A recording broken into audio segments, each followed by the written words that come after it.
Salut et bienvenue dans New Deal, le podcast Slate Ifri TTSO qui décortique l'actualité américaine, y compris l'actualité culturelle, avec Laurence Nardon, responsable du programme Amérique à l'Ifri. Bonjour Laurence. Bonjour Romain. Alors Laurence, cette semaine ce sont les vacances de printemps pour les écoliers français et il faut occuper nos enfants.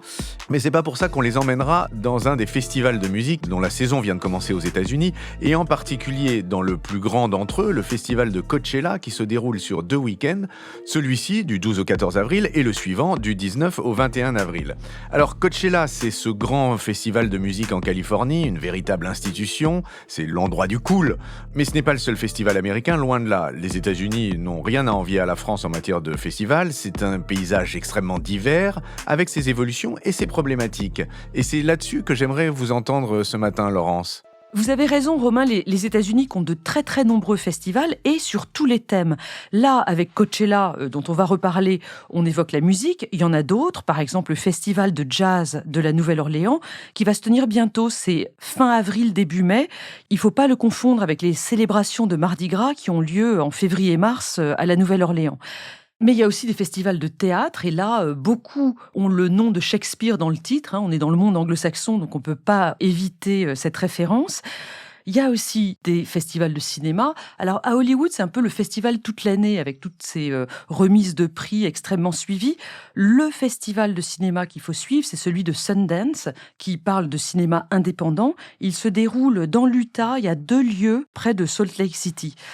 Des festivals d'art contemporain, peut-être. Il faut savoir que le festival suisse Art Basel a maintenant une déclinaison à Miami. Ça se déroule en hiver, on peut profiter du soleil. Un autre festival sur une autre forme d'art, c'est le Comic-Con de San Diego. Alors là, c'est un festival de bande dessinée, la bande dessinée à l'américaine, c'est-à-dire avec des super-héros. Et si vous y allez, c'est vraiment recommandé de se déguiser, alors soit en Batman ou en Superman, en Wonder Woman. Vous pouvez aussi y aller déguisé en princesse Disney, c'est un peu le mode cosplay. C'est d'ailleurs le costume que je choisirais en ce qui me concerne. Si vous voulez rester dans le genre délirant, il y a aussi le festival de Roswell qui parle d'extraterrestres. Ça se passe en juillet, évidemment, au Nouveau-Mexique, dans une ambiance assez bon enfant. Et puis enfin, d'autres genres de manifestations, de festivals sur des causes sociétales. Et là, je vais vous parler de la Gay Pride qui se déroule à San Francisco. Mais la Gay Pride, c'est aussi un festival ? Excellente question, Romain. C'est pas forcément un festival parce que la définition du festival sous-entend un événement sur plusieurs jours et dans un endroit particulier où on va se rendre exprès, pas forcément dans une grande ville. La Gay Pride, donc à San Francisco, c'est quelque chose qui se déroule sur une journée, en plein cœur de la ville. Et c'est vrai, c'est plutôt un défilé, plutôt une parade qu'un festival. Mais revenons à Coachella, dont tout le monde a déjà entendu le nom. Qu'est-ce que c'est ce festival et est-ce qu'il faut que j'y aille ?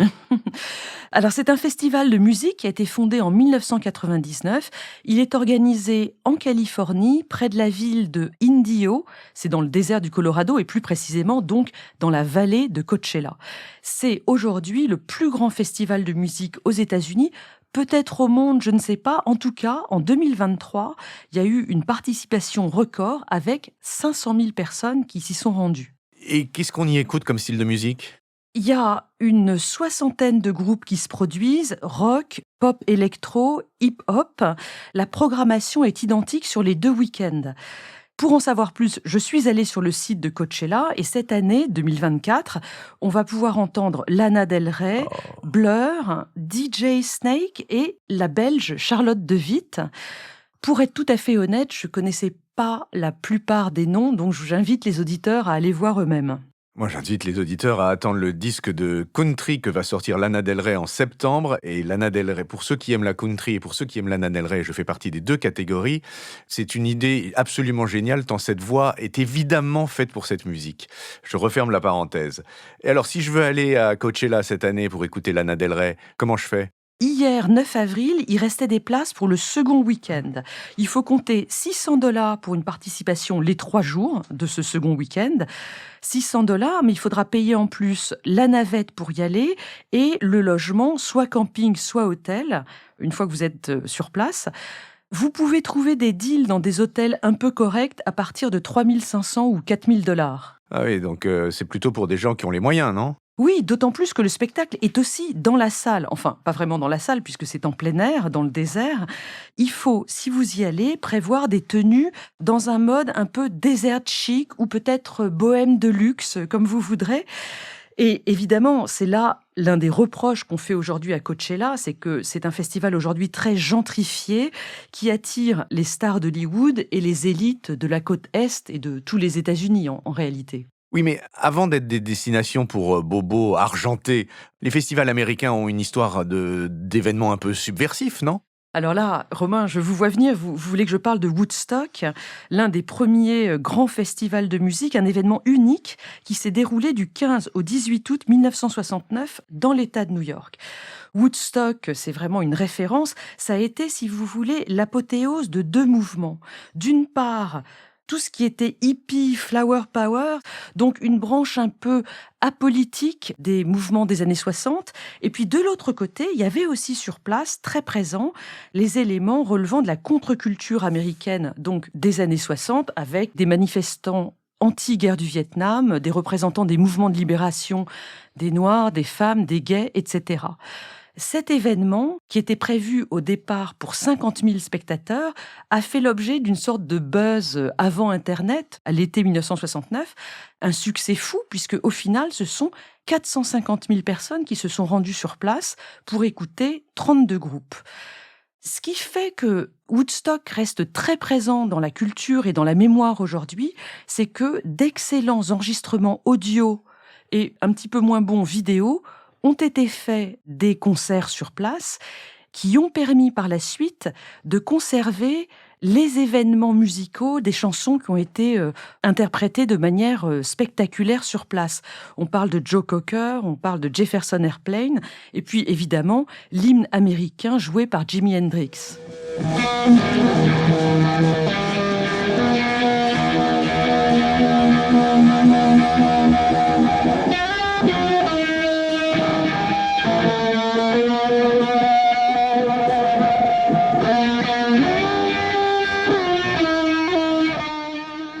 Mais en réalité, les 3 jours du festival de Woodstock ont été assez pénibles.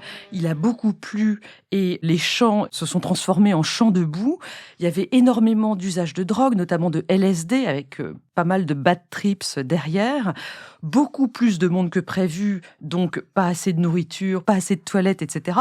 Donc une expérience qui n'a pas été forcément géniale pour les personnes qui y étaient.